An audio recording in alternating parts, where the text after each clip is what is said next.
वालेकुम अस्सलाम। कैसे हैं आप सब? खैर खैरियत से।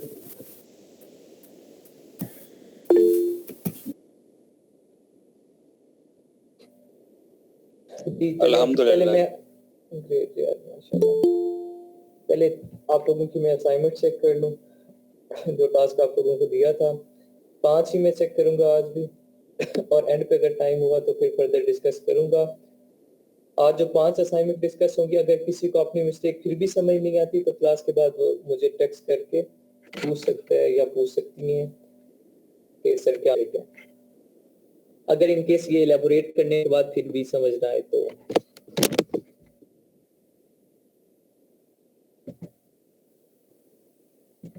मैं स्क्रीन शेयर कर रहा हूँ, विजिबल हो तो बताइएगा।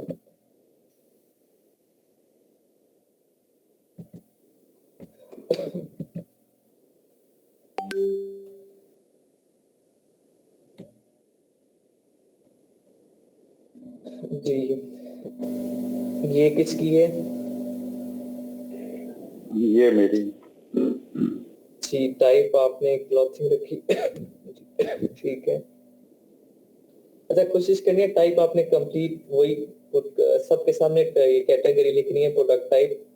ठीक है, मैंने वहाँ एक पे लिखी हुई थी तो आपने भी सेम एक की बार लिख दी। तो जितनी हमारी वेरिएशन होगी लेट पे 10 रो तक आ रही हो तो आपने 10 टाइम क्लॉथिंग लिखना है। ठीक है, बाकी ठीक है। एसक्यू आपने बनाया ओके। ड्रेस शर्ट हो गया आपका। कोडिंग आपने दे दी 1 to 1 एस। ठीक है, 1 to 2 1 to 3 1 to 4। ठीक है, रेड ब्राउन कलर कौन कौन से दिए आपने? रेड और ब्लू। ठीक है, वैसे मैंने दिए थे 4 साइज 3 कलर दिए थे आई थिंक। 3 साइज 4 कलर दिए थे मैंने। खैर जो आपने बनाई सर 3 साइज और 4 कलर जो आपने बनाई है अच्छी बनी है। बस टाइटल में चेक कर लूं। Zara men wear office shirt easy wear shining fabric unique design और कॉटन। बस ये जो आपने मैन वेयर के बाद कॉमा लगाया ये नहीं आएगा। ठीक है, और ये जो ऑफिस ट्रेंड है ये आपने सर्च टर्म यूज की है या एज अ मोकअप यूज किया है? ऑफिस ट्रेंड क्या कह रहे हैं सर, समझ नहीं आई। ये ऑफिस ट्रेंड क्यों यूज किया है? ये एज अ मोकअप यूज किया है या as a search term use किया है, एज अ कीवर्ड यूज किया है? एज ए कीवर्ड भी इसे कह सकते हैं सर, क्योंकि ये फिर ये यहाँ ऑफिस पे यूज नहीं के आएगा। लिए है ना। फिर ये यहाँ नहीं आएगा। ड्रेस शर्ट पहले आएगा, आपका मेन कीवर्ड ड्रेस शर्ट है। ऑफिस ट्रेंड बाद में आएगा। ठीक है, और देन ऑफिस ट्रेंड से पहले जो कॉमा लगाया है वो कॉमा नहीं आएगा। जी ठीक है, और ठीक। ये कॉलर के बाद भी कॉमा नहीं आएगा, कॉटन के बाद भी कॉमा नहीं आएगा। वेरिएशन में ऊपर पेरेंट टाइटल में कॉलर के बाद कॉमा नहीं आएगा और नीचे सब में कॉटन के बाद कॉमा नहीं आएगा। आपका करैक्टर ऐसे ही एक ज्यादा हो रहा है, लिमिट्स एक्सीड कर रहा है। बाकी ओवरऑल अच्छी है। ठीक है, वेल डन। Thank you.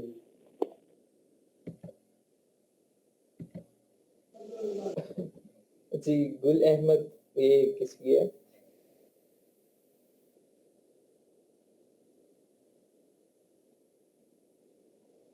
जिनकी ये है वो काइंडली सामने आ जाए। क्लॉथिंग सेम इनका भी वही एरर आ रहा है। 10 टाइम ही आपने भी लिखना था क्लॉथिंग। अच्छा आपने भी 2 ही कलर लिए और साइज आपने 4 ले लिए। ठीक है, कलर एक और करते तो ज्यादा मिक्स अप हो जाती, इस वजह से मैंने कलर ज्यादा दिए थे। खैर ये चेक करते हैं जो आपने बनाई है। एसकेयू आपने अपने अकॉर्डिंग बनाया। केजी केजी आपने कोड वर्ड रखा खुद सही, क्योंकि अब ना आपके प्रोडक्ट का नाम है ना आपके ब्रांड का नाम है और ना ही टाइप है, तो आपने केजी खुद से रख लिया। ठीक है, 2 to 1 आपने स्मॉल को दे दिया, 2 to 3 2 to 4 G B G grey blue. ठीक है, ब्रांड नेम आपका गुल अहमद हो गया and then Gul Ahmed wear office trend dress pant easy wear shining fabric designing cotton jeans. ये आप ही की तो नहीं है? ये किसकी है ये असाइनमेंट?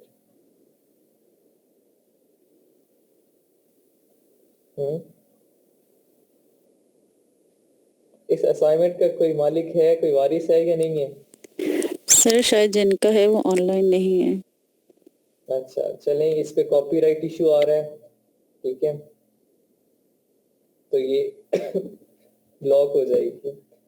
इन्होंने सेम एज इट इज जो पिछली मैंने असाइनमेंट चेक की है वही वर्डिंग कर दी है सेम, अंदर बस अपना ब्रांड नेम चेंज कर दिया है, इवन वो ऑफिस ट्रेंड ही रखे है, ठीक है, और उसके कॉलर एंड पे चेंज कर दिया है, ठीक है। बाकी इस तरह कॉपीराइट इश्यूज आ जाते हैं, किसी और की लिस्टिंग नहीं उठाते, ये खास ख्याल रखिएगा। बाकी उनके अंदर कॉमास की मिस्टेक्स थी वो मैं हाईलाइट कर देता हूँ, जो उनकी मिस्टेक्स थी, ताकि आप लोगों को समझ आ जाए। गुल अहमद के बाद कॉमा नहीं आएगा।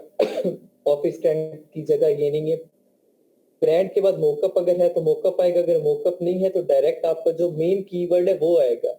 या इस सब में मेन कीवर्ड आपका क्या है? ड्रेस पैंट आपका मेन कीवर्ड है, ऑफिस ट्रेंड आपका मेन कीवर्ड नहीं है, तो जो मेन कीवर्ड है वो पहले आएगा, फिर उसके बाद आप ऑफिस ट्रेंड लिख सकते हैं, easy wear, shining fabric, unique design, cotton, and then again इन्होंने कॉटन जीन्स, अब कॉटन मटेरियल है उसके बाद जीन्स कैसे आ सकते हैं यार, ठीक है, तो ये जीन्स है ना। अच्छा ड्रेस पैंट भी और सर जीन्स भी है, देखें फिर ये तो गलत बात है, ड्रेस पैंट और चीज है, जीन्स और चीज है, दो अलग डिफरेंट प्रोडक्ट्स हैं, आपने दो डिफरेंट सर्च टर्म्स यूज करते हैं, तो ऐसा नहीं करना, ठीक है। ये जीन्स वर्ड नहीं आएगा, इनका मटेरियल आ जाएगा, then dimension and then colour. Colour और डायमेंशन के दरमियान मैंने हाइफन बोली थी सेपरेट करने के लिए, और उसके बाद जीन्स के बाद कॉमा नहीं आएगा, जीन्स लफ्ज ही नहीं आएगा, और अगर कॉटन होता है तो उसके बाद ये कॉमा भी नहीं आएगा, कॉटन से पहले भी कॉमा नहीं आएगा, ठीक है, और उसके बाद ये ऑफिस ट्रेंड और ड्रेस पैंट की जगह रिप्लेस हो जाएगी, और ऑफिस से पहले वाला जो कॉमा है वो भी मिटा दिया जाएगा। बाकी ओवरऑल अच्छी थी। GABCD product type, SKU, brand name and then product name, ठीक है। आपकी प्रोडक्ट टाइप शूज हो गई, SKU आपने बनाया जी शूज ही, SH0135W, वाइट हो गया, W स्टैंड पर वाइट, ठीक है, and then black. MR lead fashion boots, sandals, fashion sneakers, slippers, 35 size white. अच्छा यार ये जिनकी भी है, ठीक है, यहाँ पे ठीक है माना यार आपका स्टोर है, लेकिन यहाँ पे जो ऑनलाइन स्टोर होगा उसमें आप हर तरह का प्रोडक्ट नहीं रख सकते। यहाँ पे आपने टाइटल में बूट्स भी मेंशन कर दिए, सैंडल भी मेंशन कर दी, स्नीकर चले बूट्स की कैटेगरी में आ गया, स्लीपर भी मेंशन कर दी, ठीक है। तो यहाँ दुकान माना ठीक है आपने दुकान खोली है, लेकिन यहाँ आप अपनी मर्जी के प्रोडक्ट्स नहीं रख सकते। एक स्टोर पे आप अगर डिफरेंट प्रोडक्ट्स लॉन्च करोगे तो टाइटल में उनके एक प्रोडक्ट के टाइटल में आप यूनिक वर्ड यूज करोगे, जो उस प्रोडक्ट का नाम होगा, जो उस प्रोडक्ट के फीचर्स होंगे, वही सर्च टर्म यूज करोगे। अगर आप एक से ज्यादा प्रोडक्ट्स अपने स्टोर पे लॉन्च करते हो, लाइक बूट्स भी, स्लीपर्स भी और सैंडल्स भी, तो आपको 3 लिस्टिंग करनी पड़ेगी, बूट की अलग, सैंडल की अलग, स्नीकर की अलग, स्लीपर की अलग, ये अलग अलग लिस्टिंग होगी आपकी। आप किस तरह 4 प्रोडक्ट बनेंगे और चारों की लिस्टिंग अलग होगी। तो जो सैंडल वाले पेज की लिस्टिंग होगी उसमें जो टाइटल बनाओगे सैंडल का, उसमें सिर्फ सैंडल की सर्च टर्म्स यूज करोगे, उसमें बूट्स या स्लीपर वगैरह का वर्ड नहीं ला सकोगे, ठीक है। ये खास ख्याल रखना है। सिमिलर सर्च टर्म्स होनी चाहिए जो आपके प्रोडक्ट से रिलेट करें। अब इन केस यहाँ पे अगर लेट्स आप बूट करते हो तो सैंडल से रिलेट नहीं कर रही, सैंडल और बूट में बहुत फर्क होता है, और स्लीपर इन दोनों से नहीं मैच कर रही। स्लीपर क्या होता है? नॉर्मल यूज के लिए जो पहनते हैं। स्नीकर संभव हो जाता है बूट्स में, ठीक है। तो बस ये खास ख्याल रखिएगा। बाकी रूल्स फॉलो हैं, क्योंकि आपने पेंसिल से बनाया तो इस वजह से थोड़ा सा इशू आ रहा है, पंप का पी छोटा है, अदरवाइज कैपिटल नेक्स्ट में आपने कर दिया है, ठीक है। और 35 को आपने मैथमेटिकली यूज किए है, स्ट्रक्चर सही है, कॉमास आपने सही परफेक्ट जगह पे लगाए हुए हैं, वेल डन। और बस करेक्टर थोड़े से कम थे और सर्च टर्म्स इररिलेवेंट थी। ओवरऑल आपका अच्छा है। Thank you sir. Sir main point तो शूज है, तो शूज के लिहाज से ही तो बाकी लिखे हैं ना, सैंडल, बूट जी जी, वगैरह। शूज कैटेगरी है, शूज कैटेगरी है। मेन प्रोडक्ट आपका शूज नहीं है, शूज आपकी कैटेगरी थी। प्रोडक्ट उस कैटेगरी में प्रोडक्ट कौन सा है? अब जो प्रीवियस असाइनमेंट मैंने चेक किया उसमें कैटेगरी कौन सी थी? क्लॉथिंग की थी। Yes, और मैं sir. क्लॉथिंग में सारे कपड़े तो मैं फ्रॉक्स, ठीक है, लहंगा, साड़ी और उसके बाद ये पैंट कोट, सलवार कमीज, सारे तो मैं नहीं लिख सकता ना। एक यूनिक उन्होंने क्या लिया, टी शर्ट ले लिया, और एक दूसरे ने क्या ले लिया, ड्रेस पैंट ले ली। एक सिंगल प्रोडक्ट लेना है, ठीक है, कैटेगरी पूरी होगी, लेकिन आपने एक सिंगल प्रोडक्ट पे ये लिस्टिंग बना रहे हैं। अगर डिफरेंट प्रोडक्ट्स होंगे, जिस तरह इनके इन्होंने एक ही टाइटल में 4 प्रोडक्ट्स मेंशन कर दिए, तो इनके चार टाइटल बनेगा और चारों के अलग अलग बनेंगे। सैंडल का अलग टाइटल बनेगा, बूट्स का अलग बनेगा, स्लीपर्स का अलग बनेगा। अगर इनके स्नीकर्स और बूट्स में डिफरेंशिएट करें तो उनका अलग बनेगा। ठीक है जी।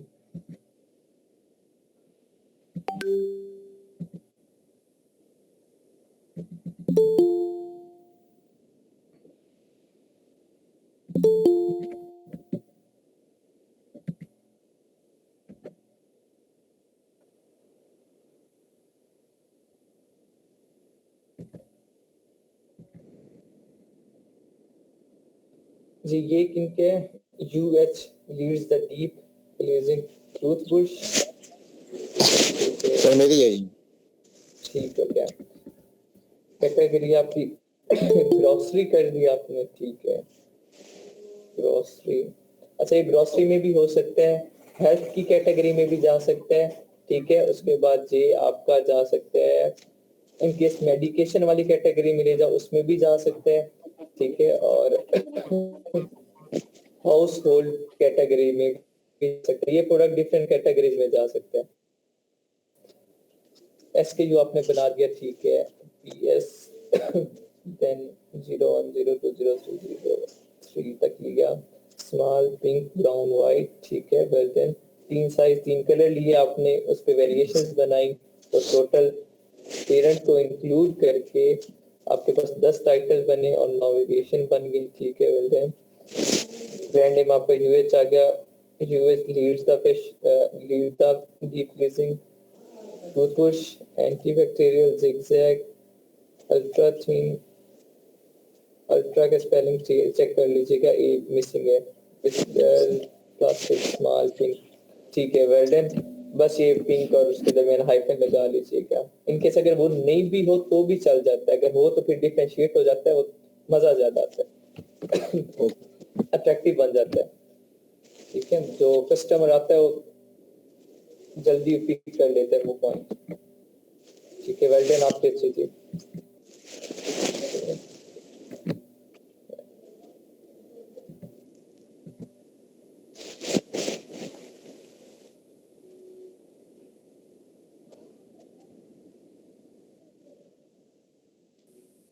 मालुद्दीन क्लॉथिंग है, ST क्या है? यस सर ये मेरी है। जी जी ठीक हो गया। ST आपने क्या ली है? Shirt sir. अच्छा शर्ट्स, ठीक है। ST शर्ट्स का क्या किया आपने शॉर्ट फॉर्म में? 10, 11, 12, 13। अच्छा यहाँ पे इन्होंने एक काम जो बाकियों से अलग कर दिया है, ठीक है। क्या किया इन्होंने, हर वेरिएशन को एक अलग कोड दे दिया है। स्मॉल ब्लैक को 10 दे दिया है, स्मॉल व्हाइट को 11 दे दिया है, स्मॉल पिंक को 12 दे दिया है, ठीक है। इस तरीके से भी आप कर सकते हैं। अपनी याद दहानी के लिए, अपनी आसानी के लिए आपने कोडिंग देनी है, इस तरह भी कर सकते हैं, ठीक है, अगर आप अच्छे से याद रख सकते हैं इस तरह। अदरवाइज जिस तरीके से मैंने समझाया आपको कि स्मॉल को एक कोड दे दें, मीडियम को दूसरा कोड दे दें, लार्ज को तीसरा और एक्स्ट्रा लार्ज को चौथा, 4 कोड बनाए, याद करना आसान हो जाएगा। यहाँ पे आपने कितने कोड बना दिए जी? जितनी आपकी वेरिएशन थी, ठीक है। आपने कितने कलर लिए? 3 कलर लिए, 4 साइज लिए, आपकी 12 वेरिएशन है, ठीक है। Well done. आपने जो मैंने कहा था उसके अकॉर्डिंग बनाए, ठीक है। तो ये जो किया ये भी ठीक है, गलत नहीं है, ये भी ठीक है, ठीक है। लेकिन जो मैंने बताया वो भी ठीक है, वो थोड़ा सा ज्यादा आसान हो जाता है, ये कॉम्प्लिकेटेड हो जाता है, लेकिन ये भी ठीक है।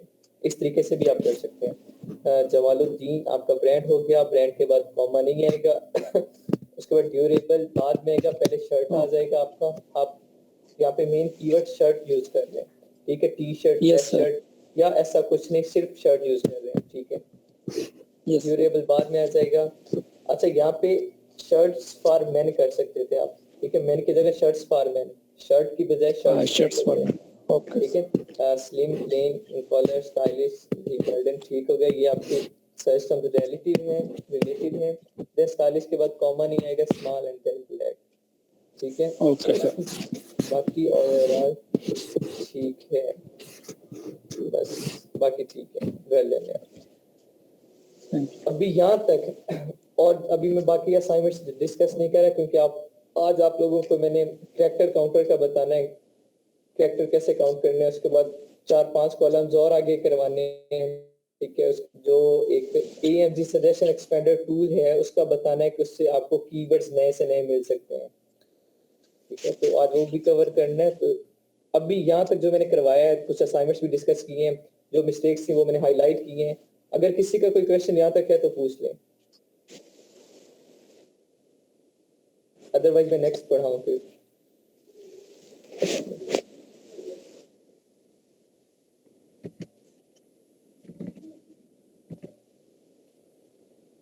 किसी का कोई क्वेश्चन यहाँ तक सबको सर? क्लियर है?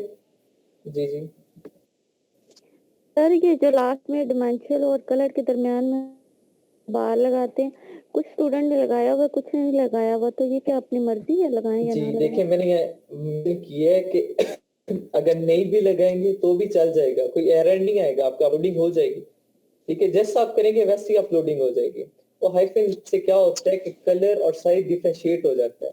जब कस्टमर आता है तो देखेगा तो हाइफन से और डिफरेंशिएट हुई होगी चीज, तो पहला फोकस उसका होगा, तो क्या होगा, अट्रैक्ट होगा, थोड़ा सा हमारा पेज अट्रैक्टिव बन जाता है, ठीक है। अदरवाइज उस हाइफन का और कोई काम नहीं है। कॉमा जरूरी होता है हर कीवर्ड के दरमियान, वो हाइफन आपकी मर्जी के लगा देंगे तो अट्रैक्टिव हो जाएगा, नहीं लगाते तो इट्स ओके, आपका फिर रूल्स एंड रेगुलेशंस और बाकी स्ट्रक्चर फुलफिल ही रहेगा, ठीक है। जी।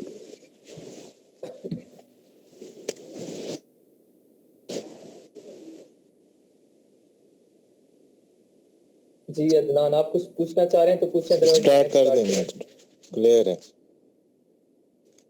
ठीक है, माइक्रोफोन सब रखें, ठीक है। मोहम्मद सुफ्ते भी कर दें अगर कुछ नहीं पूछना। उसके बाद बाकी जिनका भी ऑन है माइक्रोफोन ऑफ रखें क्योंकि वॉइस रिकॉर्ड होती है।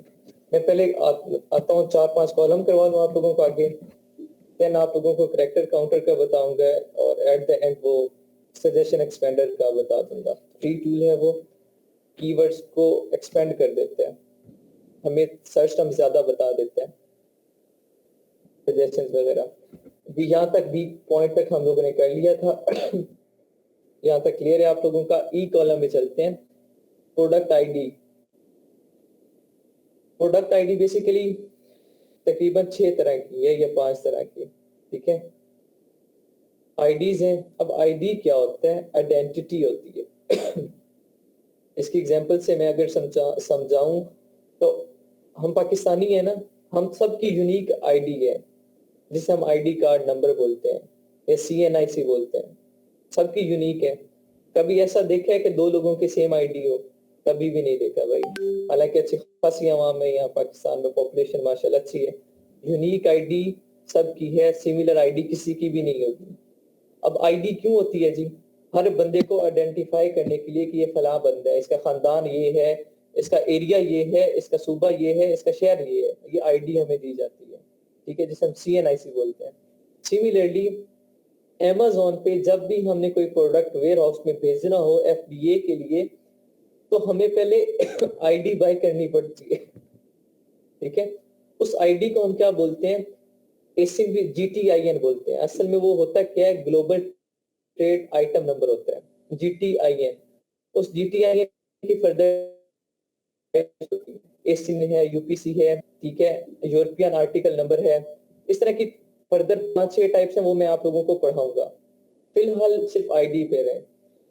आईडी क्या है? यूनिक आईडी होती है आइडेंटिफाई करने के लिए। जब भी कोई प्रोडक्ट हम Amazon वेयर हाउस में बेचते हैं तो Amazon का वेयर हाउस कोई छोटा सा तो होगा नहीं कि 2-3 एकड़ पे, पता नहीं कितने 100 एकड़ पे वो फैला हुआ है।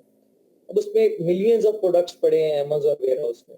अब उसने हर प्रोडक्ट को आइडेंटिफाई करना है, तो हर प्रोडक्ट को एक यूनिक आईडी देगा, ठीक है। अगर मेरे पास 10 वेरिएशन होगी तो मेरी हर वेरिएशन की आईडी अलग होगी। लाइक मेरे पास एक प्रोडक्ट है टी शर्ट, जो हम पहले कर चुके हैं। अब टी शर्ट में मेरे पास 4 कलर हैं, ठीक है, तो उन 4 कलर्स की अलग आईडी होगी, ठीक है, हर की अलग अलग आईडी होगी। लाइक एक घर है, एक फैमिली है, उस फैमिली में 4 बच्चे हैं, तो उन चारों बच्चों के आईडी कार्ड नंबर अलग होते हैं, सेम नहीं रखते हम लोग, अलग अलग होते हैं।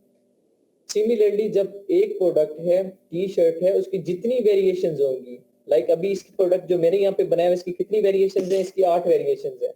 4 साइज 2 कलर मैंने यूज किया, टोटल 8 वेरिएशंस है, तो इट्स मीन मेरे पास 8 आईडीज होंगी। पेरेंट की कोई आईडी नहीं होगी, पेरेंट टाइटल जो है वो सिर्फ टाइटल है, वो सिर्फ आईडी है, पेरेंट की आईडी नहीं होगी। वेरिएशन जितनी होगी उतनी आईडीज होंगी। वेरिएशन मेरे पास 8 हैं जो आप स्क्रीन पे देख रहे हैं, तो मेरे पास आईडीज कितनी होगी, 8 आईडीज होंगी। अब ये आईडी जो मैं फिलहाल एक आपको पढ़ाऊंगा, फर्दर 5 का अलग टॉपिक है, वो आप लोगों को मैं समझाऊंगा। एक आईडी में जिस तरह आप अपने आईडी कार्ड नंबर को क्या बोलते हो, CNI से, सिमिलरली आपकी आइडेंटिटी पासपोर्ट नंबर से भी हो जाती है, उस पर भी आपकी आईडी प्रिंट होती है, पासपोर्ट नंबर जिसे बोलते हैं। अब है तो वो भी आईडी, CNIC भी आईडी है, लेकिन टाइप्स 2 हो गई, पासपोर्ट नंबर या CNI से। सिमिलरली इसकी भी टाइप्स बहुत ज्यादा है, लेकिन यहाँ पे जो हम पढ़ रहे हैं वो फिलहाल जो पढ़ेंगे वो एसिन पढ़ेंगे। एसिन क्या है, Amazon standard identification number.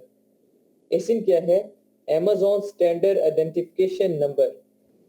Amazon हर प्रोडक्ट को यूनिक नंबर अलॉट करते हैं उससे वो क्या करते हैं, प्रोडक्ट को आइडेंटिफाई करते हैं, ऐसे प्रोडक्ट को जो वेयर हाउस में हो।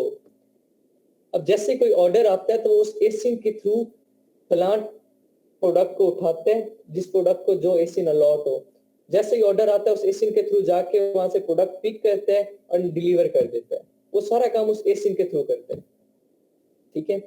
आइडेंटिटी होती है Amazon स्टैंडर्ड आइडेंटिफिकेशन नंबर। एसिन क्या होता है, मिक्सचर होता है नंबर्स का और अल्फाबेट्स का।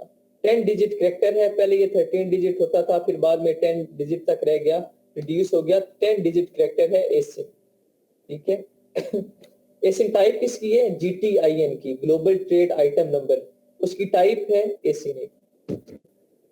एसिन Amazon पे अगर मैं आप लोगों को दिखाऊं तो हमें प्रोडक्ट एसिन शो कहाँ पे होता है, ये प्रोडक्ट लाइक टी शर्ट है, तो इसका एसिन, इसके डिटेल में जाएंगे जब हम, जहाँ पे ये इसका एसिन है, ठीक है। Amazon स्टैंडर्ड आइडेंटिफिकेशन नंबर, ये एसिन। अब इस एसिन के थ्रू आप जब सर्च बार में अगर आपने ये प्रोडक्ट ढूंढना हो, अभी आपने ये ढूंढा, बाद में आपको भूल जाता है कि प्रोडक्ट का नाम क्या था, मैंने कौन सी सर्च टर्म पुट की थी, या पता नहीं ब्रांड का नाम क्या था, आप भूल जाते हो, तो ये प्रोडक्ट आपको नहीं मिल रहा होता, और आप एसिन पुट करके सिंपल इस प्रोडक्ट को सर्च कर सकते हैं, ठीक है। लाइक मैं इस पेज को रिफ्रेश करता हूँ, ठीक है, और दोबारा Amazon के मेन पेज पे जाता हूँ और ये एसिन पुट करके, मार्केट प्लेस सेम होनी चाहिए, शर्त ये है। अब जो एसिन मैंने कॉपी किया वहां से वही एसिन यहाँ पे पेस्ट करके सर्च कर रहा हूँ, तो ये एसिन क्या होता है, इस तरीके से भी हमारे पास प्रोडक्ट सामने आ जाते हैं। पेज लोड हो रहा है। एक मकसद इसका ये होता है कस्टमर हेल्प आउट कर सकते हैं, अदरवाइज ये एसिन इस मकसद के लिए नहीं बना हुआ, ये हम अपनी आसानी के लिए ये काम करते हैं। जो असल मकसद के लिए ये बना हुआ है, ये Amazon identifier as identifier use करता है ताकि प्रोडक्ट की शिपिंग वगैरह, उन्हें कैरी करना, उनके अरेंजमेंट वगैरह, ठीक है, उनकी हैंडलिंग वगैरह आसान हो जाए। देखिए अब ये एसी मैंने पुट किया है, इस एसी में ये ब्रांड आ गया है, ठीक है, सुपर ड्राई ब्रांड था, वही ब्रांड आ गया। जो प्रोडक्ट मैंने खोला हुआ था वही प्रोडक्ट आ गया, ठीक है। ये टी शर्ट खुली थी तब। ये एसिन होते हैं। आप लोग ने क्या करना है, जितनी वेरिएशन है फिलहाल बेशक एज्यूम करें, अदरवाइज ये बाय करने पड़ते हैं, एसिन बाय करने पड़ते हैं, यूपीसी बाय करनी पड़ते हैं, ये कोड्स होते हैं GTIN, ये हमें बाय करने पड़ते हैं, ठीक है। इसकी वेबसाइट्स वगैरह मैं आपको बताऊंगा कहाँ से बाय होते हैं जब इस प्रोडक्ट IT टाइप का टॉपिक आएगा। Item type keyword, item type की होता है, लाइक इसमें मेरा मेन कीवर्ड क्या था, टी शर्ट था, आर्टिकल में मेरा मेन कीवर्ड क्या है, टी शर्ट है, मैंने यहाँ पे टी शर्ट लिख दिया। आप में से कुछ ने क्या टाइटल जो बनाए हुए टी-शर्ट्स बनाई हुई थी, इनमें ड्रेस पैंट था, एक में सिर्फ शर्ट था, ठीक है। आ जाते हैं जी स्टैंडर्ड प्राइस पे। स्टैंडर्ड होती है, स्टैंडर्ड प्राइस होती है जिसमें आपने प्रोडक्ट फर्दर सेल आउट करना हो, अपनी मैन्युफैक्चरिंग कॉस्ट निकाल के Amazon पे जितने आप खर्चे कर रहे हैं, FBA fees, warehouse charges, FBA fees क्या होता है, हैंडलिंग फीस के। Amazon आपको आपके प्रोडक्ट को डिलीवर कर रहे हैं, आप डिलीवरी बॉय Amazon काम कर रहे हैं, तो आप ऑब्वियसली Amazon को कुछ ना कुछ चार्ज करोगे, उस FBA फीस बोलते हैं, ठीक है। डिलीवरी चार्जेस भी बोलते हैं। वेयर हाउसेस किसे बोलते हैं, हम प्रोडक्ट आप वेयर हाउस में रखवा रहे हैं, Amazon की कस्टडी में रखवा रहे हैं, तो Amazon हैंडलिंग फीस लेगा, भाई उसने अपने कस्टडी में रखने हैं, प्रॉपर चेक एंड बैलेंस रखना है, उसने अपने वर्कर्स रखे हुए, हम अपना प्रोडक्ट वेयर हाउस में रखवाते हैं, तो हैंडलिंग के चार्जेस भी देते हैं, पर प्रोडक्ट देते हैं, क्वांटिटी के हिसाब से, पर प्रोडक्ट के हिसाब से देने होते हैं, ओवरऑल क्वांटिटी के हिसाब से नहीं देते, ठीक है। कि भाई ये 1000 प्रोडक्ट है तो 1000 प्रोडक्ट का आप $100 ले लो, ऐसा सीन नहीं होता। पर प्रोडक्ट वेट के हिसाब से, डायमेंशन के हिसाब से हम वेयर हाउस चार्जेस देते हैं, ठीक है। और अभी क्या होती है, हम Amazon का प्लेटफॉर्म यूज करके जो अपना प्रोडक्ट सेल करते भी हम Amazon को कमीशन देते हैं, ठीक है, चाहे वो 20 सेंट ही क्यों ना हो, लेकिन हम Amazon को वो रेफरल फी भी लाजमी देते हैं। वो सारे खर्चे वगैरह, मैन्युफैक्चरिंग कॉस्ट वगैरह, मैन्युफैक्चरिंग कॉस्ट क्या होती है कि आप कितने में प्रोडक्ट बनवा रहे हो, ये सारा कुछ मिला के अपना प्रॉफिट मार्जिन रख के फिर हम जो प्राइस यहाँ मेंशन करेंगे वो स्टैंडर्ड प्राइस होगी। अब आप कहेंगे सर हमें मैन्युफैक्चरिंग कॉस्ट कैसे पता चलेगी, हमें वेयर हाउस चार्जेस कैसे पता चलेंगे, FBA फी कैसे पता चलेगी, रेफरल फी कैसे पता चलेगी। तो जब हम सोर्सिंग करेंगे तो ये सारी चीजें अंदर कवर होंगी। सोर्सिंग जब करेंगे तो हम मैन्युफैक्चरर से डील करेंगे, वहां से हमें अपने प्रोडक्ट की सारी मैन्युफैक्चरिंग कॉस्ट वगैरह सारी डिटेल पता चल जाएगी। फिर हम रेवेन्यू प्रॉफिट मार्जिन कैलकुलेट करते हैं, वो भी सोर्सिंग में कैलकुलेट होता है। उसमें क्या होता है, हम अपनी इन्वेस्टमेंट को मद्देनजर रखते हुए, मैन्युफैक्चरिंग कॉस्ट को मद्देनजर रखते हुए, ठीक है, और Amazon की मार्केट प्लेस पे जो कंपटीटर एनालिसिस करेंगे, जो प्रोडक्ट हंट करेंगे, उसमें हम देखेंगे कि भाई कौन से प्रोडक्ट में फायदा हो रहा है। इन सारी चीजों को मद्देनजर रखते हुए हम अपना प्रॉफिट मार्जिन देखते हैं कि मुझे कितना बच रहा है, कितना प्रॉफिट हो रहा है। वो जो कैलकुलेटर हम उस वक्त यूज करेंगे, उसमें हमें वेयर हाउस चार्जेस भी वो कैलकुलेटर हमें बता देगा, उसमें हमें FBA चार्जेस भी पता चल जाएंगे, रेफरल फी भी पता चल जाएगी, सारा कुछ पता चल जाएगा, शिपिंग कॉस्ट का भी आजा हो जाएगा वहां से, ठीक है। तो ये सारी चीजें हमें आगे आने वाले टॉपिक्स में कवर करनी है।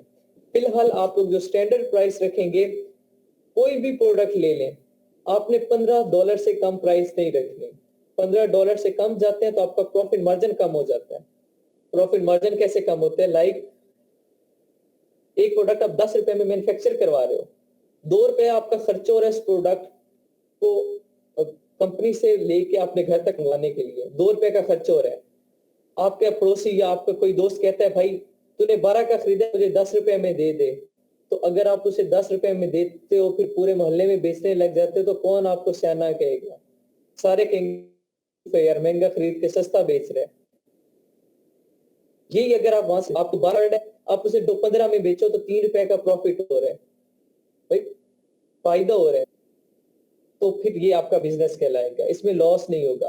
अब प्रॉफिट मार्जिन रखते हैं, ये डिपेंड करते हैं आप पे और उस मार्केट हम अपने मुताबिक हम मार्केट को भी देखते हैं कि जो सेलर वहां पे हैं उन्होंने प्राइसेस क्या रखी हुई है। एक ने रखी हो $27, $1 और मैं वहां जाके रख दूं $40 ये सोच के कि मुझे फायदा ज्यादा होगा, तो आपको क्या लगता है आप $40 रखोगे तो आपसे लोग प्रोडक्ट खरीदेंगे? कभी भी नहीं खरीदेंगे। तो हमने मार्केट को देखते हुए अपनी ये स्टैंडर्ड प्राइसेस लगानी होती है। तो फिलहाल आप लोगों ने सपोज करनी है $15 से कम नहीं करनी, ये मैंने बता दिया, और $50 से ज्यादा नहीं करनी। मैंने रिस्ट्रिक्ट कर दिया, लिमिटेड कर दिया आप लोगों को $15 और $50 के दरमियान। इसकी वजह बहुत बड़ी है, फर्दर जब हम हंटिंग की तरफ मूव करेंगे तो वहां पे ये वजह एक्सप्लेन करूंगा। अगर वो वजह अभी एक्सप्लेन करने लग गया तो जो कुछ समझ आए और जो कुछ आगे हमने करना है कुछ भी समझ नहीं आएगा, हर चीज मिक्सअप हो जाएगी।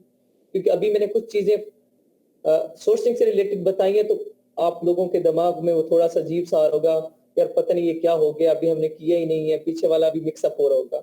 तो इसलिए स्टेप बाय स्टेप चले, ये सारी चीजें हमने आगे डिटेल में करनी है, यहाँ पे बस पता चल रहा है कि यार होता क्या है ये। स्टैंडर्ड प्राइस अब मैंने कैसे रखी है जी, मैंने आपको लिमिटेड किया, $15 से कम नहीं रखनी। मैंने जो स्मॉल साइज था वो $15 में कर दिया, जो मीडियम साइज था वो $20 में कर दिया, जो लार्ज था वो $25 में कर दिया, जो एक्स्ट्रा लार्ज होगा वो मैं मे बी $22 में कर दूं, मे बी $30 में कर दूं, डिपेंड अपॉन मी। ठीक है। क्वांटिटी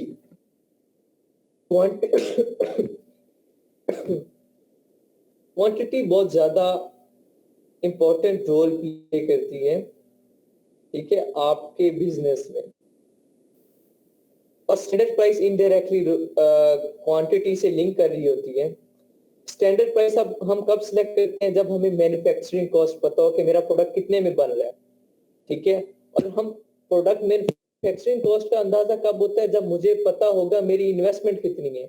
जब मुझे पता होगा मेरी इन्वेस्टमेंट, लेट्स से मेरी जेब में 10,000 रुपए है फॉर एग्जाम्पल, मैं बाजार जाऊंगा तो मुझे पता होगा भाई मेरे पास 10,000 है, मैं 10,000 में से कितने की 8,000 की शॉपिंग करनी है, 2,000 का पेट्रोल डलवाना है, तो मैं 8,000 की शॉपिंग करूंगा, लिमिटेड रहूंगा कि यार ये भी खरीद लेता हूँ, ये भी खरीद लेता हूँ, साथ साथ मैं अपने माइंड में कैलकुलेट कर रहा हूँ चीजें।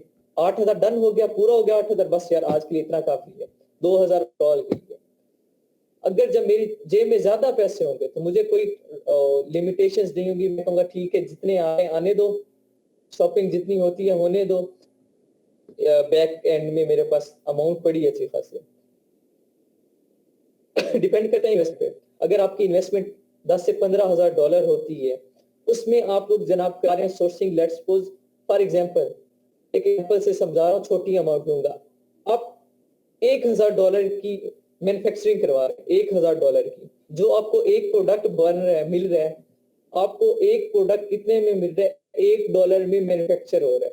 आपका एक प्रोडक्ट $1 में मैन्युफैक्चर हो रहा है, तो $1,000 में कितने प्रोडक्ट मैन्युफैक्चर हो जाएंगे, 1,000।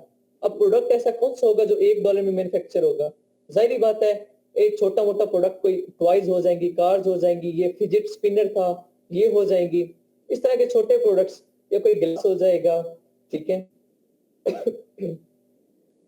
या ग्लव्स हो जाएंगे, सर्जिकल ग्लव्स वगैरह, वो $1 से भी सस्ते पड़ जाएंगे, मतलब मास्क हो जाएगा। इस तरह के छोटे प्रोडक्ट्स होंगे जो इतनी कम प्राइस में मैन्युफैक्चर होंगे। लेट्स सपोज ये छोटा प्रोडक्ट था, इसका साइज छोटा था, 2 किलो से छोटा था, साइज भी मैंने मेंशन कर दिया 2 किलो, 2 kg से ज्यादा साइज, बड़ा साइज भी आपको बड़ा का नहीं लेना। अब 2 kg से जब प्रोडक्ट का साइज छोटा हो जाएगा तो उसकी मैन्युफैक्चरिंग प्राइस मैंने सपोज करके आपको बताया कि $1 पे मेरा एक प्रोडक्ट मैन्युफैक्चर हो रहा है, तो $1,000 में, $1,000 में 1,000 प्रोडक्ट मैन्युफैक्चर हो जाएंगे मेरे। अब 1,000 प्रोडक्ट मैन्युफैक्चर में वो जो $1 में आपने प्रोडक्ट मैन्युफैक्चर करवाया है, जब आप उसे बेचेंगे तो कम से कम $7 या $8 में बेच सकते हैं, कम से कम। जो $1 में मैन्युफैक्चर करवाया है वो मैक्सिमम आप $10 $12 तक बेच सकते हैं, डिपेंड करता है मार्केट पे कि मार्केट में प्राइस कितनी है, लेकिन 7 8 9 $10 तक प्राइस होती है मार्केट प्लेस में। अगर इनकेस आप $7 का भी बेचें, वो 7 में से आपका $3 पे खर्चा आ रहा है, लेट्स सपोज $3 पे खर्चा आ रहा है, हालांकि इतने छोटे प्रोडक्ट पे $3 खर्चा आता नहीं है, इतने छोटे प्रोडक्ट पे हद है तो $2 खर्चा आ जाएगा, warehouse charges, FBA charges, referral fees, सारा कुछ मिला के सिर्फ $2 खर्चा आएगा। आपको प्रोडक्ट कितने में पड़ गया, $3 में प्रोडक्ट, एक प्रोडक्ट कितने में पड़ेगा, $3 में, मतलब आपका कितना खर्चा हो गया जी, ओवरऑल 1,000 की मैन्युफैक्चरिंग हुई, एक प्रोडक्ट पे $2 का खर्चा हुआ, तो ओवरऑल आपकी इन्वेस्टमेंट कितनी होगी, $3,000। $3,000 का प्रोडक्ट कितना, 1,000 प्रोडक्ट बिक रहा है, क्योंकि इसमें FBA चार्जेस भी हैं, रेफरल फी भी है, वेयर हाउस चार्जेस भी है। आप बेच कितने में, $7 में। जो महीने बाद जो आपका आउटकम, जब 1,000 प्रोडक्ट बिक जाएगा तो कितना बचेगा आपके पास, $7,000। तो $7,000 में से आपने खर्चा कितना किया, $3,000 का। $3,000 खर्चा साइड पे रख देंगे। प्रोडक्ट कितने का था, $1, छोटा प्रोडक्ट था। कितने पीस बनवाए, $1,000 में कितने पीस बनवाए, 1000 पीस का। अब मैं बड़ा प्रोडक्ट चला रहा हूँ, अगर एवरेज से एवरेज सोफा सेट भी बनवाए तो क्या कितने में बनेगा? मुझे लगता है कम से कम, ठीक है, कितने $1000 में आप कितने सोफा सेट बनवा लेंगे?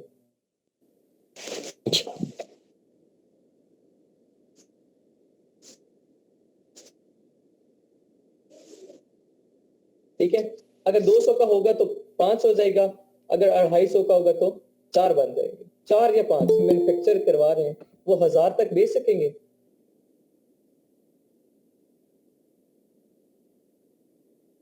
कभी भी नहीं बेच सकेंगे। हद है तो आप 500 का बेच दें, $500 तक बेच दें, अदरवाइज आप उसे हद है तो $400 तक बेच सकेंगे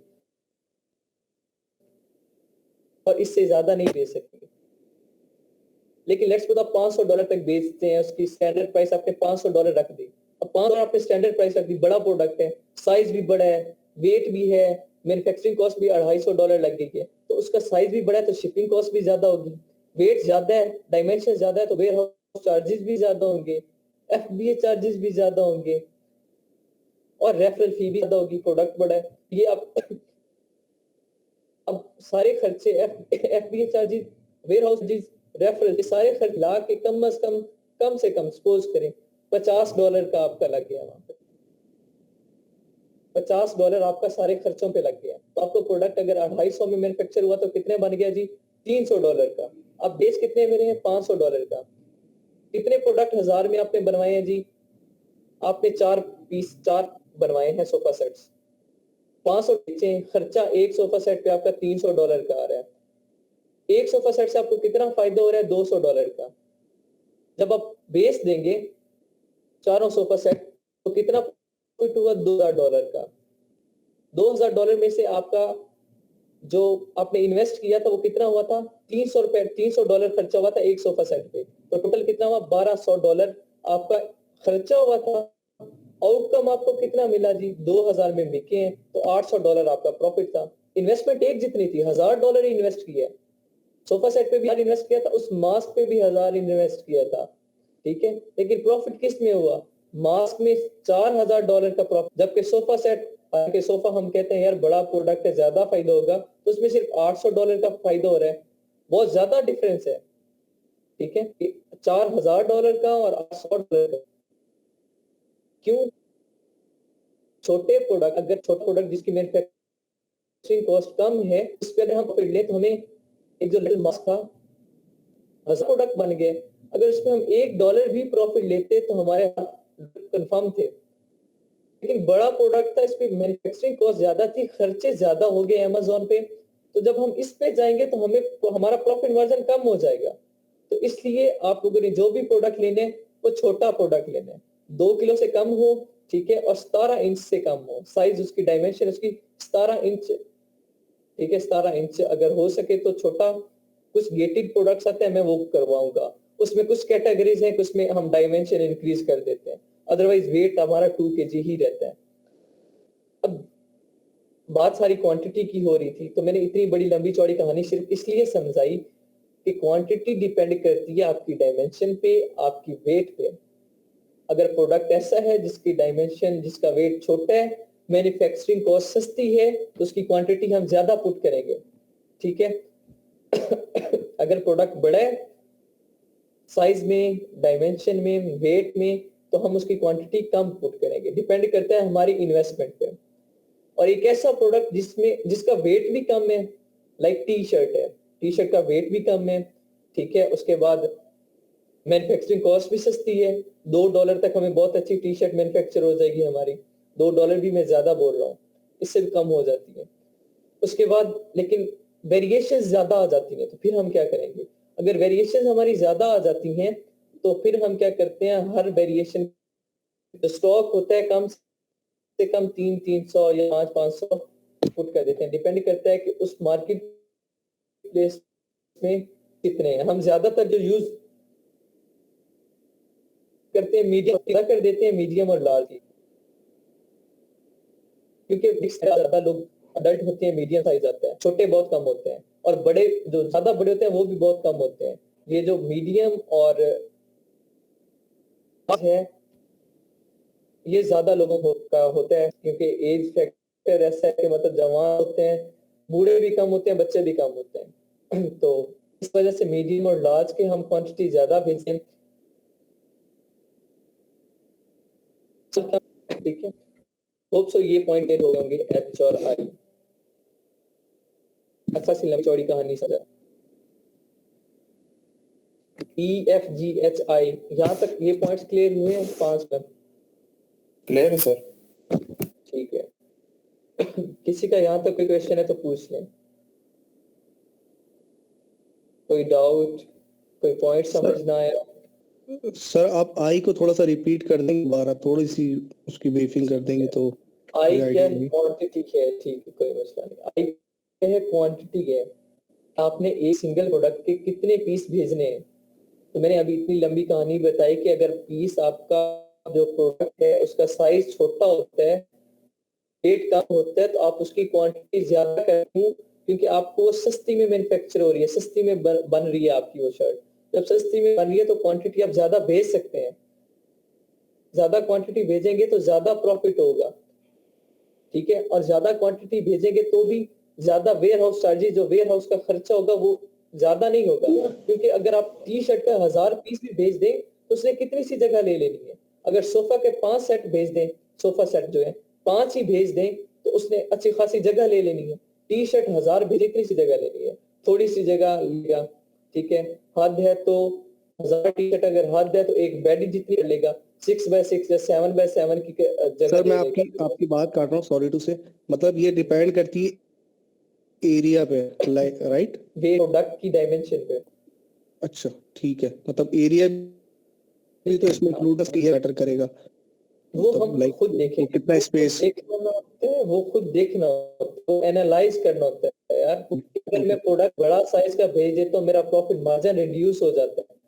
प्रॉफिट मार्जिन रिड्यूस हो रहा है और खर्चे बढ़ रहे हैं, तो कौन कहेगा कि आप प्रोडक्ट 12 रुपए में खरीद रहे हो 10 में बेचते हो, तो कौन कहेगा आप अक्लमंद है? तो ये अगर बड़ा प्रोडक्ट करते हैं, ठीक है, जिसके डायमेंशन ज्यादा होती है, तो फिर हमारे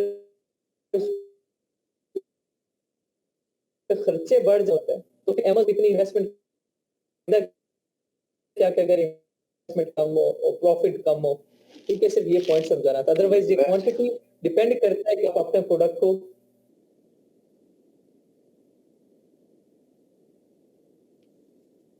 कितनी क्वांटिटी, मकसद इतना था आपने भेजना है, बेसिकली बताना सिर्फ आपने जब as a virtual assistant services देनी है, तो फिर ये चीज मद्देनजर रखनी है, बड़ा साइज है तो उसकी 1000 क्वांटिटी नहीं पानी,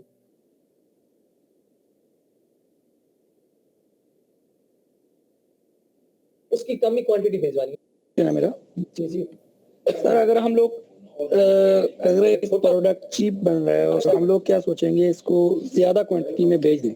सपोज हम लोग ज्यादा क्वांटिटी में भेज देते हैं अमेज़न वेयर हाउस में, और वो ज्यादा टाइम के लिए सेल नहीं होता और जल्दी सेल नहीं होता, सपोज लेट्स में भी 6 मंथ में वो क्वांटिटी सेल नहीं हो रही, तो इसका भी सर हमारे प्रॉफिट मार्जिन पे इफेक्ट पड़ेगा ना? पड़ेगा, डायरेक्ट पड़ेगा, लेकिन यहाँ पे मैं सिर्फ क्वांटिटी का कॉन्सेप्ट समझा रहा हूँ।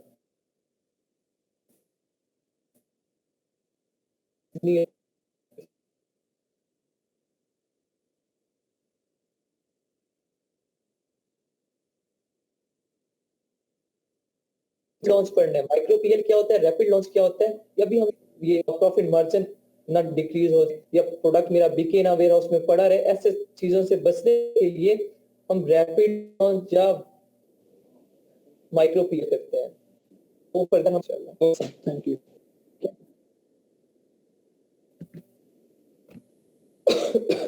ये थे कुछ पॉइंट्स। यहाँ पे मैं टाइटल एक कॉपी करता हूँ जी, ये मैं कर रहा हूँ जमालुद्दीन का टाइटल में कॉपी किया। अब जो टाइटल आप लिखेंगे, करेक्टर कैसे काउंट करने हैं मैं ये समझाने जा रहा हूँ। टाइटल मैंने कॉपी किया, लेट्स सपोज ये मैंने टाइटल एमएस वर्ड की शीट पे लिख लिया था। टाइटल कॉपी करने के बाद आप लोगों ने क्या करना है, करेक्टर काउंटर करना है, ठीक है, सिंपल। गूगल पे जाके करेक्टर काउंटर लिखना है, इसमें जो सबसे पहली वेबसाइट लोड होगी वो फ्री है और यूज करना आसान है, बाकी भी मोस्टली फ्री है कि वो थोड़ा सा उनकी यूजेज में आ जाता है क्योंकि वेबसाइट्स हैं वेबसाइट थोड़ी बहुत चेंज हो जाती हैं यूजेज इनके। तो सबसे जो पहली है बहुत ज्यादा आसान है और इसके जो रिजल्ट्स हैं वो बहुत ज्यादा एक्यूरेट और एफिशिएंट है। वहां से कॉपी करके आपने सिंपल यूज करना है। पर यहाँ पे ये कैरेक्टर आपके ऊपर आ गया, 66 कैरेक्टर है इसके। वर्ड कितने 9 है, लाइन 1 है। एंड देन यहाँ पे लेटर डेंसिटी बता रहा है कि आपने एल कितनी बार यूज किया है, कॉमा कितनी बार यूज किया है, ए कितनी बार यूज किया है, एस कितनी बार यूज किया है, एक्सेट्रा एक्सेट्रा। ठीक है,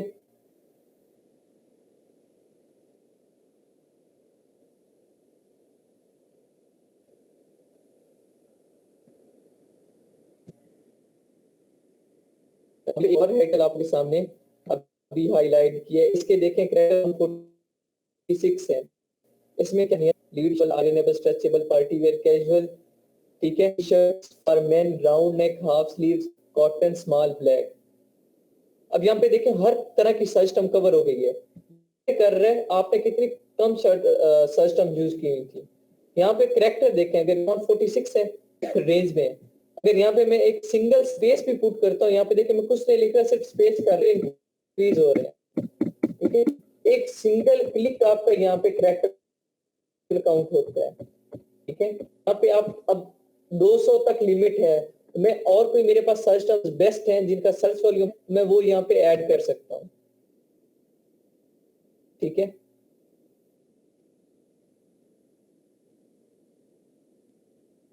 कैसे आपने काउंट कर लेने हैं।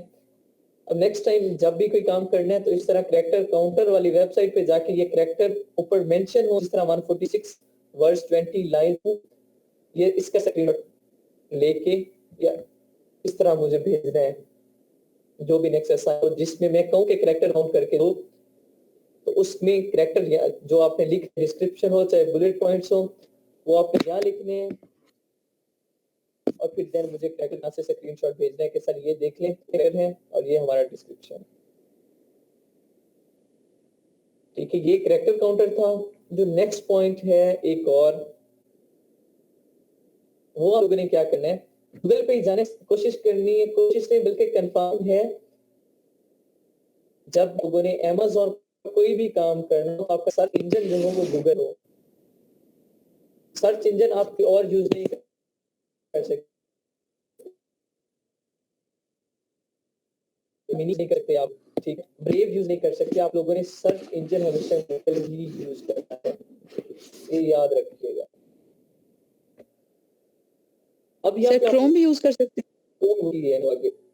हाँ, जैसे क्रोम में जाके आप लिखोगे ऑटोमेटिकली गूगल सर्च ही होगा। अब आप लोगों ने क्या करना है, यहाँ पे AMG suggest expander, AMG suggestion expander लिख लें, बंद कर लें। AMG सजेशन एक्सपेंडर आप लोगों ने लिख सर्च करना है।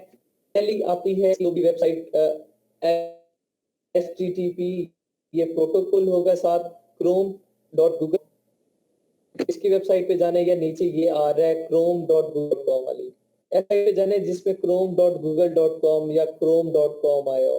बाकी गहरी गहरी वेबसाइट्स पे नहीं जाना, सिंपल उन्हीं पे जाने। लाइक यहाँ पे अब ये टिकवेंस Amazon सेल असिस्टेंट आ गया। ठीक है, तो मुझे AMG सजेशन एक्सपेंडर करना है, तो ये देखेंगे AMG HTTP chrome.google.com AMG suggestion expander, ये साथ ऊपर लिखा हुआ है, मैं हाईलाइट करता हूँ। ये देखें ऊपर साफ लिखा हुआ है AMG /suggestion/expander, इस पे क्लिक करना है आप लोगों ने।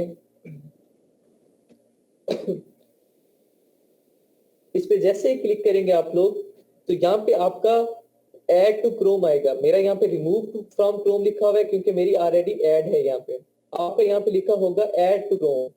जैसे ही आप इस पे क्लिक करेंगे, अगर ये जो हैमर टाइप एक्सटेंशन का निशान होता है जहां मैं कर्सर लेके गया हूँ, ये देखें नजर आ रहा है, ये हैमर टाइप एक हथौड़ी टाइप बनी हुई है, एक्सटेंशन का निशान, एक्सटेंशन से। ठीक है, ये निशान अगर पहले नहीं है तो फिर जैसे यहाँ पे ऐड टू क्रोम करेंगे आपकी डाउनलोडिंग होगी, एक नोटिफिकेशन आएगा ऐड टू क्रोम, उस पर क्लिक करना है आप लोगों ने। तो ये आपका जो आइकन है एक्सटेंशन का ये आ जाएगा, इस पे क्लिक करना है आप लोगों ने जाके, और ये AMG सजेशन एक्सपेंडर के सामने आप लोगों ने जाके उससे ये व्हाइट होगी, इसे पिन कर लेना है। जैसे ही पिन करेंगे ऊपर ये 4 एरोज आ जाएंगे, ये देखिएगा हैमर के साथ, ये एक्सटेंशन वाले के साथ ही 4 एरोज हैं ऑपोजिट डायरेक्शन में। जब मैं इसे वाइट करता हूँ, अनपिन करता हूँ, तो वो गायब हो जाते हैं। जैसे ही मैं इसे पिन कर दूंगा तो ये आ जाता है। ये AMG सजेशन एक्सपेंडर की एक्सटेंशन है। अब ये एक्सटेंशन और किसी वेबसाइट पे काम नहीं करती, ये एक्सटेंशन सिर्फ Amazon की वेबसाइट पे काम करेगी। अब Amazon पे कैसे काम करती है? लाइक मैं लिखता हूँ हेलमेट, हेलमेट लिख के कुछ देर वेट करना है। हेलमेट लिख के मैं फौरन क्लिक करता हूँ तो मेरा एक्सपेंडर काम नहीं करेगा। फौरन मुझे क्या होगा, मेरा प्रोडक्ट सामने आ जाएगा। थोड़ी देर वेट करना है, अपना कीवर्ड लिख के थोड़ी देर वेट करना है। थोड़ी देर में आपका AMG जो होगा, AMG सजेशन एक्सपेंडर, ये आपके सामने इस तरह के मेंशन कर देगा। अब यहाँ देखिए इसने क्या क्या, अब पहले आपके पास सजेशंस आ रही थी सिर्फ ये जो व्हाइट वाली है, सिंपल ये वाली आ रही होती है, लेकिन अब यहाँ पे ये मेरे पास और ग्रे कलर में एक्सटेंशन सजेशन ज्यादा आ गई है। ठीक है, इसलिए कोई और प्रोडक्ट लिख के देखता हूँ, लाइक टी-शर्ट लिखता हूँ। ठीक है, टी-शर्ट लिखा, कुछ देर वेट करना है। अब यहाँ पे देखें, आप लोग जब ऐसा करेंगे ना, टी-शर्ट लिखेंगे AMG सजेशन एक्सपेंडर लगाए बगैर, तो ये जो व्हाइट वाली जो पहले कॉलम में आ रही है, सिर्फ ये आ रही होती है। ये पिंक वाली और ये जो लाइट ग्रीनिश है और देन ये ग्रे कलर में है, ये आपके पास नहीं आ रही होती। अब यहाँ आपके पास ये सजेशंस एक्सपेंड हो गई हैं, यहाँ से आप सर्च टर्म्स उठा सकते हैं। ठीक है, अपनी डमी लिस्टिंग के लिए। अब जब हम फर्दर कंपटीटर एनालिसिस करेंगे तो उस वक्त हम यहाँ से अपनी नई नीश उठा सकते हैं, आइडिया ले सकते हैं। ठीक है, ये तब काम आएगा, अभी भी काम आ सकता है, लेकिन मेन इसका रोल वहां पे होगा। ये आप लोगों ने इसकी एक्सटेंशन लगा लेनी। आज मैंने 3 काम करवाए, 4-5 कॉलम करवाए। Product ID type. आईडी क्या होती है? लाइक आपका जो CNIC नंबर है, लाइक मेरा 38402 अप टू सो एन, जो मेरा नंबर है वो ये है 384024237 आगे नंबर है। अब आपको जब आप मुझसे पूछोगे भाई कौन सा नंबर बताया, तो मैं बोलूंगा भाई ये मेरा CNIC है। अगर मेरा पासपोर्ट नंबर ये होता तो मैं कहता ये पासपोर्ट है। नंबर मैंने बता दिया, वो नंबर आपकी आईडी में आ जाएगा। अब ये टाइप कौन सी है, वो आपका आ जाएगा जी प्रोडक्ट आईडी टाइप में। ये कौन सी टाइप थी? एसिन है, आपने एसिन ही लिखना है। देन आइटम टाइप कीवर्ड आपने पुट कर देना है। स्टैंडर्ड प्राइस का बता चुका हूँ, क्वांटिटी का बता चुका। उसके बाद सर करेक्टर। ये प्रोडक्ट जो ऐसे नंबर बता रहे हैं आप, ये नंबर बता रहे हैं, लिखना कहाँ है? यहाँ पे आप लोगों ने यहीं पे फिलहाल लिखने, अदरवाइज वहां पे तो जब आप प्रोडक्ट जाओगे ना सेलर सेंटर पे, तो सेम आपके पास प्रोडक्ट आईडी का कॉलम आएगा, जिस तरह यहाँ पे कॉलम बना हुआ है ई वाला, और प्रोडक्ट आईडी की हेडिंग होगी, और वहां पे आपने आईडी पहले बाय करनी होती है। आईडी, वो आईडी वहां जाके Amazon हमें खुद नहीं देता, ये हम बाय करना पड़ता है। कैटलॉग पे जाते हैं, वहां पे ये ऑप्शन आता है, उससे पहले हम ये बाय करने पड़ते हैं। GTIN। सही। सर तो ये कितने का बाय होता है मैक्सिमम, क्या प्राइसेस? डिपेंड करते हैं, इसके पैकेजेस होते हैं। ठीक है, ये बंडल्स बनाए होते हैं। सिंगल लो तो वो आपको $50 तक पड़ जाता है, 2 लोगे तो वो आपको मे बी $70 में दे दे। समटाइम सेल्स आई होती हैं तो 3-3 एसीज या 3-3 UPC या 3 GS1, ये भी एक उसकी टाइप है, तो वो आपको दे देगा जी $70 में 3 इकट्ठे। ऐसी ऑफर सेल्स लगी होती हैं, ऑफर्स लगी होती हैं। तो सर ये किसी भी प्रोडक्ट के लिए फिक्स होता है कि हम खुद से प्रोडक्ट सेलेक्ट करके उसके साथ अटैच करते हैं? नहीं, ये हम रैंडमली वहां से एसिन लेते हैं।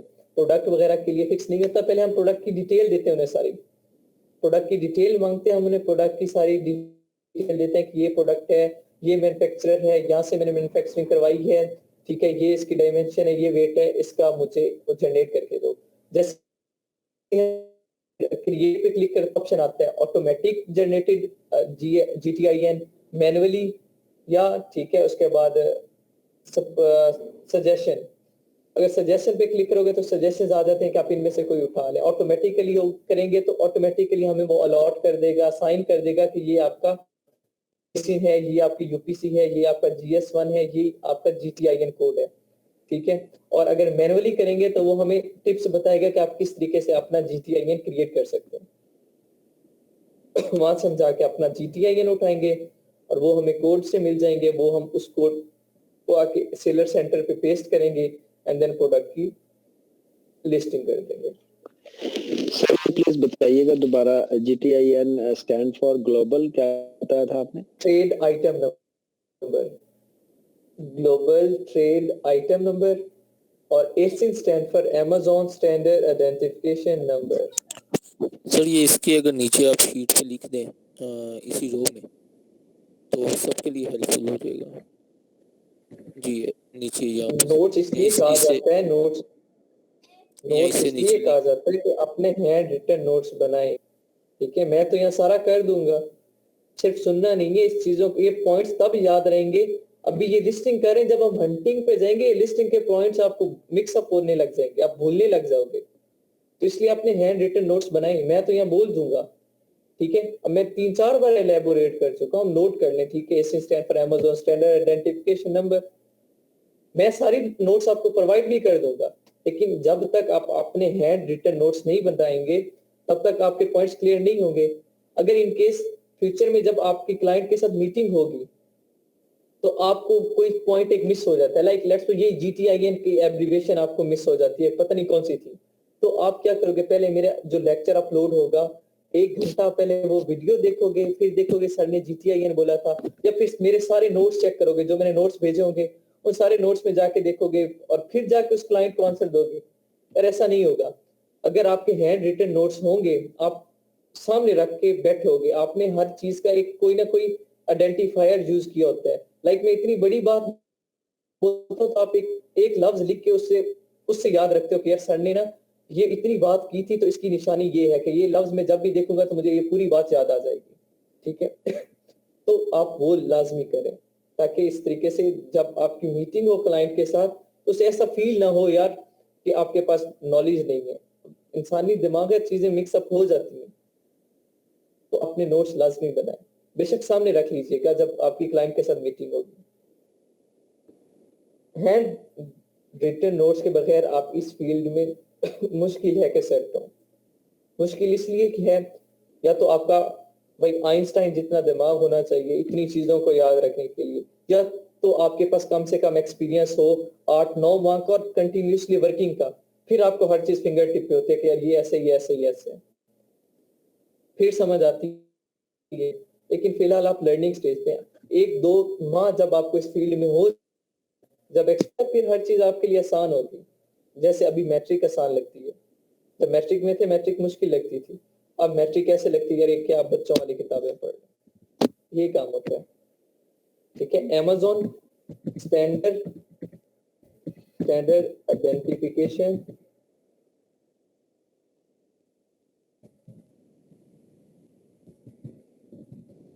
नंबर, ठीक है, ये इसी का है, क्या है, global trading number, global trading identity number.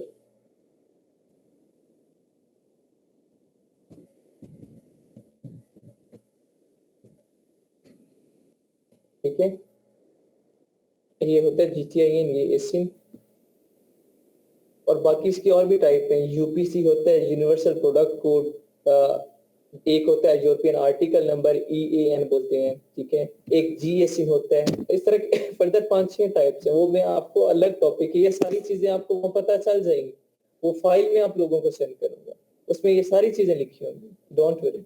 मैं जो यहाँ पढ़ाऊंगा उसके प्रूफ आपको उसके फाइल वगैरह सारा कुछ सेंड करूंगा, लेकिन इट डजंट मीन कि आपने नोट्स नहीं बनाने, आपने नोट्स बनाने हैं, लाजमी बनाने हैं।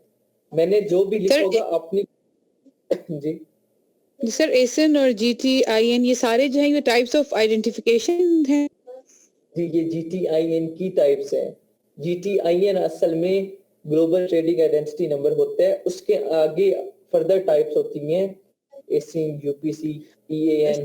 सर आपने 6 बताई थी ना पीछे के 6 टाइप्स होती हैं टोटल, तो वो जी वो मैं बताऊंगा, लेक्चर है वो उसका। ठीक है, फिलहाल आप लोगों का काम सिर्फ ASIN तक है, ASIN ही याद रखें।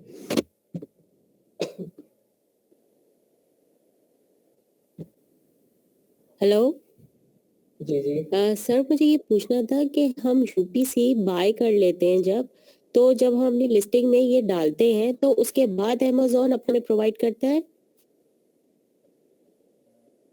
जो अगर हमारी हम यूपीसी या एसिन हम इनमें से एक लेते हैं, ये ग्लोबल ट्रेडिंग नंबर होते हैं, ठीक है, जो हम कैटलॉग पे पुट करते हैं एंड देन हम अपनी लिस्टिंग कर लेते हैं। ये प्रोडक्ट आईडी होगी जिसपे हमने अपना प्रोडक्ट वेयर हाउस में भेजा होगा, ठीक है। इन आईडीज पे हम अपना प्रोडक्ट वेयर हाउस में भेजते हैं, इन GTIN पे, ठीक है। जब तो हम वहाँ अमेज़न भेजेंगे, जी बोलिए यूपीसी होगा तो वो यूनिवर्सल प्रोडक्ट कोड होगा, तो भी हमारा प्रोडक्ट चला जाएगा। अगर अमेज़न एसिन होता है तो वो कैटलॉग में जैसे ही हम करेंगे तो अमेज़न अलॉट कर देगा, ठीक है।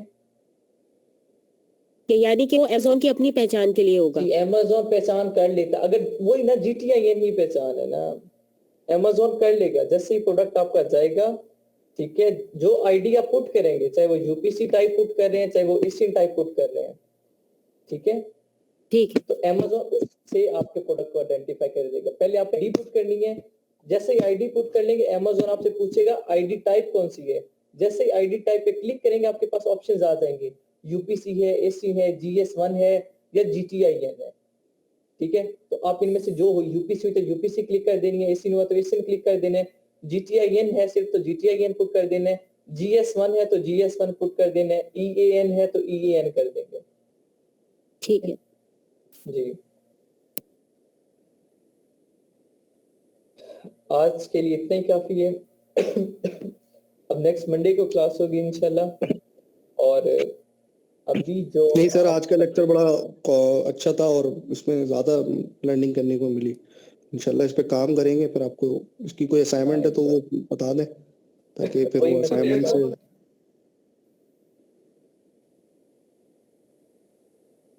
असाइनमेंट आ गए,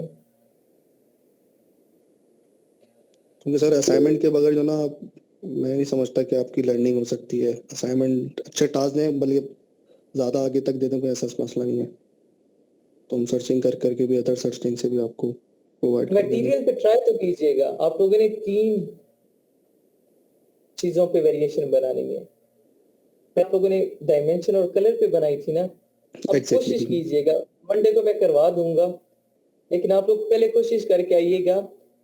मटेरियल, डायमेंशन और कलर, 3 चीजों पे वेरिएशन होनी चाहिए आपकी। मटेरियल कलर अलग हो, डायमेंशन अलग हो। मटेरियल 2 तरह का ले लें, चाहे कलर 2 तरह का ले लें, और साथ डायमेंशन भी 2 तरह की। तो इसकी वेरिएशंस बना के आइएगा, मुझे बताइएगा कितनी बनती है, ठीक है। 2 कलर, 2 साइज, 2 मटेरियल, इस पे ट्राई कीजिएगा। बन गई तो ठीक है, नहीं बनी तो मैं करवाऊंगा, ठीक है। ठीक है, और ठीक है, श्योर। ये कीजिएगा, साथ टाइटल बनाने की कोशिश कीजिएगा। अपने पास से ही रैंडमली कोई भी प्रोडक्ट लेके सैंपल देखिएगा अमेज़न पे और देखिएगा, आइडेंटिफाई कीजिएगा ये टाइटल इसने सही बनाया या गलत बनाया। पता चल जाएगा, गाइडलाइन आपको सारी पता है, स्ट्रक्चर आपको सारा पता है, बस देखिएगा ये टाइटल सही है या गलत है, ठीक है। और फिर उससे देख के सीख के अपने टाइटल की प्रैक्टिस कीजिएगा। सर ये इंशाल्लाह मंडे से इमेजेस, जी यही पूछना था कि 3 डेज ऑफ है जी, मंडे टू थर्सडे क्लासेस होती है। क्योंकि सर गैप बहुत ज्यादा बड़ा आ गया है ना, तो इसलिए जी जी कह रहा था सर, गैप ज्यादा आ गया है ना, क्योंकि 3 डे जो है वो ऑफ होगा, तो मैंने कहा कुछ चीजें मिस ना कर जाऊं, और प्रैक्टिस नहीं होगी तो फिर आपको पता है कि ये तो डिपेंड अपॉन प्रैक्टिस है। अगर आपकी प्रैक्टिस नहीं होगी तो फिर आप तो भूल जाएंगे चीजों मैंने को, कह दिया, जो चीजें मिस हो जाएंगी सर वो अभी तो माइंड खैर अभी तो आसान काम है, ठीक है, इतना मुश्किल नहीं है। हंटिंग में आपको ये 3 दिन भी कम लगेंगे, ठीक है। हंटिंग में उसमें प्रैक्टिस ज्यादा चाहिए, जितनी प्रैक्टिस करोगे उतना मजा आएगा और उतनी चीजें सीखने को मिलेगी, उतना एक्सपीरियंस लेवल इंक्रीज होगा। हंटिंग बहुत मजे की चीज है, सबसे ज्यादा प्रैक्टिस वही मांगती है। और सर हंटिंग मैंने सुना है, मैंने मल्टीपल व्यूज सुने थे, उसमें यही बता रहे थे कि हंटिंग बहुत मुश्किल से होती है, लाइक उसमें 2 महीने भी लोगों को लग जाते हैं हंटिंग के लिए, मतलब उनको इतना टाइम भी, ऐसा भी है क्या, या ये ऐसा गलत है? नहीं है, ट्रिक्स होती है, बस वो अगर पता चल जाए तो फिर मुश्किल नहीं है। हाँ, माना 3 दिन लग जाते हैं, 2 माह वाला काम नहीं है, वो जिसने भी आपको बताया बहुत गलत बताया, ऐसा कुछ नहीं सर, मल्टीपल व्यूज होते हैं ना लोगों के, तो मैं सुन रहा था तो मैंने आपसे शेयर करी हाँ, बात। नहीं ऐसा सीन नहीं होता, ट्रिक्स होती है। हाँ, अगर आपको मैं एक क्राइटेरिया बताऊं, आप लकीर के फकीर बन जाओ, जो मैं तरीका बताऊं, ठीक है, लाइक मैं कहता हूं भाई 10 रुपए का प्रोडक्ट मुझे चाहिए, आप 10 रुपए का ही सर्च करने बैठ जाओ ना, तो फिर आप उसी पे घूमते रहोगे, चाहे 2 माह लगा दो आपको प्रोडक्ट नहीं मिलेगा।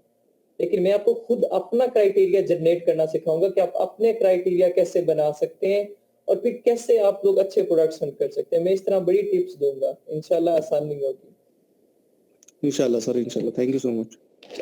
चलें, ठीक है। अल्लाह करीम, थैंक यू सो मच।